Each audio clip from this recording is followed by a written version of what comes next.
Bọn đầu lì có ha tranh gì luôn.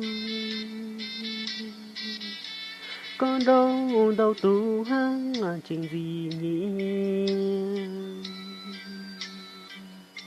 Ta tỏ do thư dơ dơ dư xì.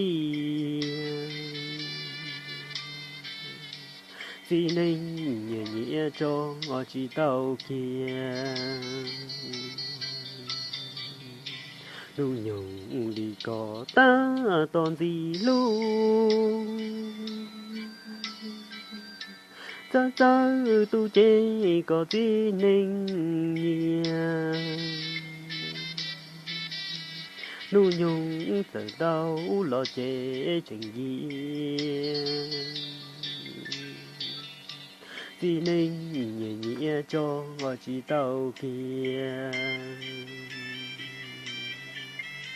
Tu chỉ nên tự do chỉ bùa con.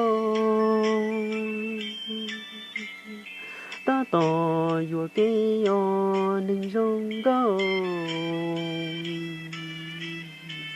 Bọn đâu nó mang chính là khờ.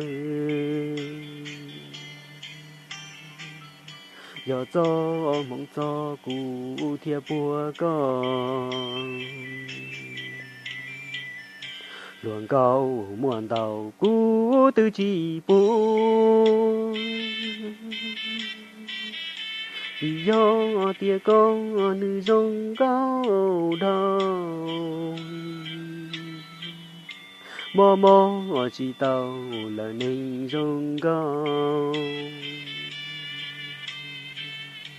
Thọ bỏ thiên lông tu nên nhẹ con. Bọn đâu nó mà dọ chả đối diệt chia sư cho khát từ lò rừng cao ta lì sư buồn bộ chả lò buồn chỉ thừa lì dọ giờ tụt chỉ nên từ chỉ buồn mà khâu sĩ hay nhở.